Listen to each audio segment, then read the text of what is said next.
We're here in High Street of Holyoke, Massachusetts. We're looking at Holyoke City Hall, finished in 1874. The front of it is onto Dwight Street. The side is onto High Street, which seems incorrect because High Street seems more important, but Dwight Street was the most important street of Holyoke from 1850 to the 1870s. And it wasn't until the 1880s that changed. And so if you look at the top of City Hall, you see a beautiful clock, and you see a bell tower. The bell is still functional.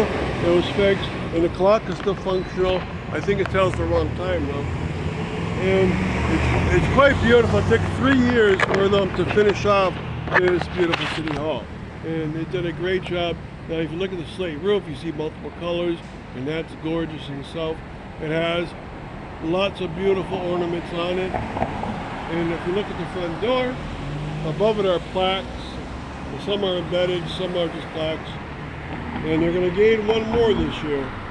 And it's going to say that Holyoke City Hall was dedicated in the year 2023, 150-year anniversary. All right, now we're going to have a special stop just for City Hall, so I'm going to direct you to that one when it's ready. But across the street from it is the MacAuslan Wakelin building, and this was a department store. It was very large, and it wasn't always extremely large. It includes now, when you look at it, 2 buildings together on the second floor. It includes 2 buildings hooked together through the alleyway with a walkway, and that's a very old-time feature. It's not new at all. Nowadays, these 2 buildings are the Holyoke Medical Center downtown campus. It fronts onto Maple Street, but its largest part is on Dwight Street. Now, can you imagine a department store filling this up? It was incredible. And they didn't have parking lots back in the 40s and 50s, so people have to park out on these streets and pay the meter. And it was a real tough thing to go shopping in Holyoke. And so when the Holyoke Mall opened up, parking became easier, but the downtown started to die because it wasn't being used very heavily. Now, the thing about these buildings is they were made from old-time buildings that were here. And the one you're looking at is the Walcott building. That was its predecessor from 1880 to about 1910. In 1910, there was a big fire and destroyed a lot of this building, but it was rehabbed. And then the building further up for that's hooked to it is one that was put in place over what were 5 wooden buildings that were made to be the rooms of a medical doctor that did operations. And he'd have his patients recoup in some of those wooden buildings. So it's been always a very active place from a very long time ago.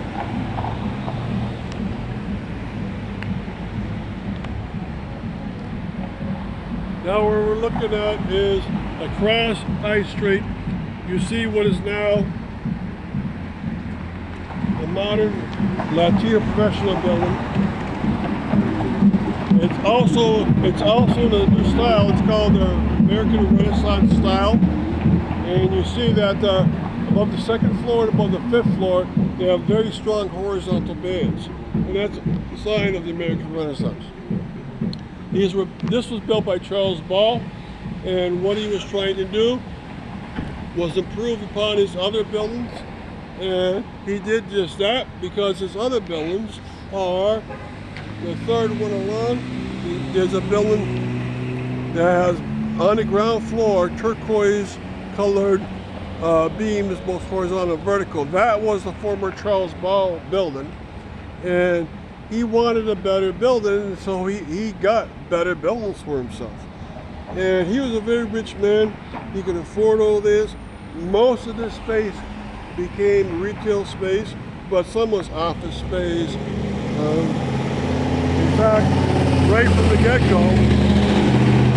get-go, what was called the Home National Bank was in his old turquoise building, the one on the ground floor. And that Home National Bank he took care of, because when he moved to his grander building, he he fixed it up so it could be a bank, and it was the Home National Bank on the ground floor for a very long time. Now there's a building in the middle made in 1920, almost Art Deco, and he also made that one, so he connected his two buildings, the old one and the newer one, with a one in the middle, and it makes for a good piece. It's a good look to it. Now what we're going to do is we're going to walk and read a plaque.